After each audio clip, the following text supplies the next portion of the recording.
series, and we're going to be posing the question, why does smallpox no longer exist? With me, Mr. Allsop. And me, Mr. Baxter.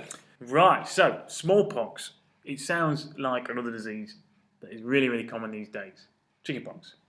Yeah, Did you have chickenpox when you were a kid? Yeah, I did. Yeah, I've still got a scar. If you look closely, right in the middle of my forehead. Yeah. Yeah, I've still got a scar. All the kids are going to be asking to see that next lesson. Probably are. Yeah. Right, the yeah. mothership. Sadly, Because chickenpox, everyone gets it. Very, very contagious. yeah. Yeah. In fact, people take their kids to chickenpox parties and purposely get them infected so they don't get it at a later age, don't they? Well, it can be deadly, can't it, in adults? Yeah. Chickenpox. Yeah. But in relative terms, I'd much rather have chickenpox than smallpox. oh, okay, this is going to be good. Smallpox was not a very nice disease. It had similar symptoms, but much more extreme, and you're more than likely going to die of it if you contracted it. And throughout the 18th century, so the 1700s, there were a number of really big epidemics, notably 1722 and 23, and 1740 to 42. And this sparks a lot of intrigue into What's going on? What's going on? How can we stop this happening, basically? There's a particular threat again in big cities like London, due to the rapid growing of towns as a city in the Industrial Revolution. Was it mainly a UK thing? It was worldwide, pretty much. Right. But we are going to focus on UK today, or England today, because of the small case we're going to look at about why it no longer exists. So essentially, the simple answer to our question is vaccinations. That's why smallpox no longer exists, because of vaccinations. Go on then. What vaccination? How would you define what that might be?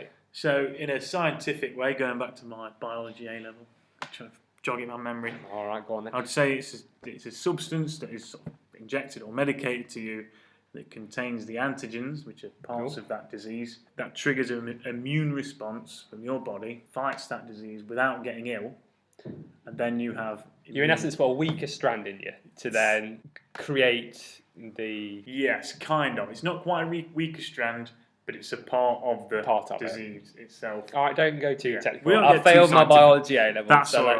let's move on, shall we? We won't get too scientific. But yeah, so it allows people to get immune. You may have heard of MMR vaccines. I bet you had a TB jab at school, didn't you? Yeah. I didn't have one of those. Yeah, you knew? No, they stopped doing it. Oh, did they? Right. So yeah. But anyway, yeah, so... Don't get any badgers. No, it's not TB, is it? Is it? Yeah, badgers. Yeah. There you go, interesting fact. There we are. Right. So avoid badgers, because I'm fine, but you're not. Come out at night, don't they? Yeah, nocturnal. Yeah, so just to warn you. Right. Anyway. Come on then. So, what do you mean, come on then? Get to the point. Right, okay, so... Here we go. Vaccinations, where does this come from? Basically, there's a man called Edward Jenner. Remember that name? One of the most important people in medical history. Edward Jenner. Remind me what he did. So, he was one of these people who realised that what they were doing to prevent smallpox wasn't working. They used to inoculate people, which is similar to a vaccination. But they used to infect people with pus from the scabs of people who survived. Right, okay. People who survived smallpox. Right. So they thought that was a weaker strand, as you said Oh, before. okay, That's why I correct you. They thought it was a weaker strand, so they would survive as well. But obviously, people react to diseases in different ways. Yeah, everyone's immune system is different. Exactly. So they were killing people. Yes. It didn't really work. So what he did is he was a Gloucestershire doctor, so he's in the countryside, and he trained as an apprentice to a surgeon, and he did his practice in London before moving back to... Bit of a country boy. He's a country boy. Yeah, big city was too much for him. So he went back home. Right. Where he obviously saw a lot of farms around, Yeah. and he noticed one thing about milkmaids, and that these milkmaids... What did he had a notice? particular interest in these milkmaids. Did he? Yes. But what he noticed is that these milkmaids who got cowpox, which is a similar disease to chickenpox, not as deadly as smallpox. Okay. People survived cowpox. How did these maids get cowpox? From milking the cows. Okay. Come in close contact with the cows that have cowpox. Thank you for the action as Yeah, well. Yeah, I wasn't helpful. I milking wouldn't have. Yeah, not sure what that was. But, okay. But anyway, he realised that they must be somehow connected, these two diseases, cowpox and smallpox. Milkmaids got cowpox but didn't get smallpox. Right, but it looked similar but didn't kill them. Yes, I'm with you. Okay. Exactly. So we needed to test this theory. Right? So in 1796, he infected this little local boy from Gloucestershire, poor lad called James Phipps, with cowpox. All right?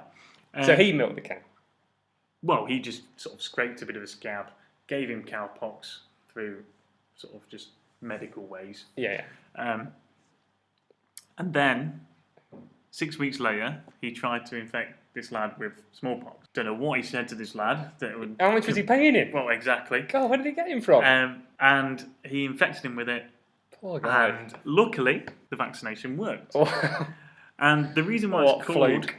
the reason why it's called vaccination is because the word Was he called Jack Vac? What was his name again? Jack Vac. No, his name was James Phipps. James Phipps. Okay, so I just thought you paused. I thought I had it. No, the Latin word for cow is vacca. Oh, So it okay, comes from right. this idea of cow. Yeah, whatever. That's not interesting, but all Yeah. right. So Jenner was fascinated by his discovery, and he made Bet he careful was. instructions that are very detailed, so other doctors could follow him and do the same thing and prevent smallpox from spreading for good. Right. Most people got vaccinated then, I imagine, because this discovery would have gone down well. Could save loads of people's lives. So surely loads of people were then vaccinated and problem solved. All goes away. No. Ah, Sadly, too good to be true, that wouldn't it? yeah, it would have been too good to be true. But as anything in medicine, it takes a long time for this positive change to happen. Mostly because a lot of people didn't like it. Most notably, the inoculators, the people who were giving the rubbish treatment, inoculation. Scraping the pus people. Yeah. They didn't like it because Surely that wasn't working. well, but So they're thinking, oh, he's treading on our territory here. Yes. We've got a good job here. Scraping stopping pus our from cash. people's scabs. Exactly. They don't want that being taken away from them. stop. I guess they've still got children to feed, so Exactly. I guess Stop their cash flow.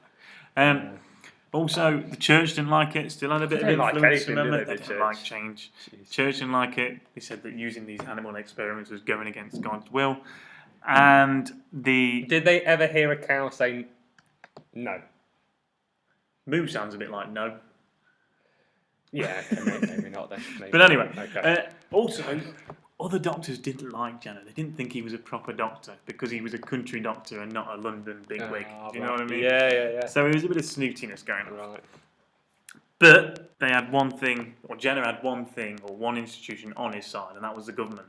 Thank God for that. Exactly the first time I've ever Yeah, said that. definitely. But they had one thing, the government that really wanted to make this change. And because so many people were dying, partly because of inoculation as well, they believed that inoculation was triggering more cases of smallpox, so they made that illegal in 1840. Right. Okay?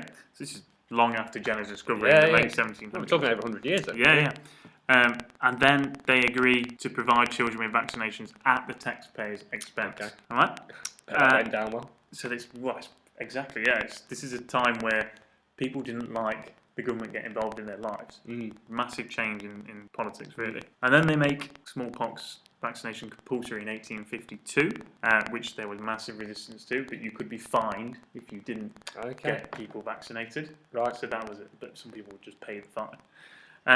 Then there were public vaccinators appointed to sort of enforce this law, and it became to the point where people would finally got on side. Nearly 100 years later, after James Phipps's infection with cowpox and then smallpox, nearly 100 years later, the government is enforcing it properly. Right, good. And change begins to happen. So there's some big points here to raise where we've got Jenner, who should be remembered as a really important individual. We've got the role of government, which is a really important thing to remember. This changing role of government, getting involved in medicine, getting involved in people's lives, also leads to things like the Public Health Act, which we don't have time to talk about today, but that's also quite important. So, took a while, but it looks like the resistance that was there from certain parts of society slowly being eroded away. yeah, it helped with germ theory. The discovery of germ theory helped because once you could prove that germs cause disease, they could then say, well, that's why this vaccination works. A big light bulb moment, I guess. Exactly. Yeah. So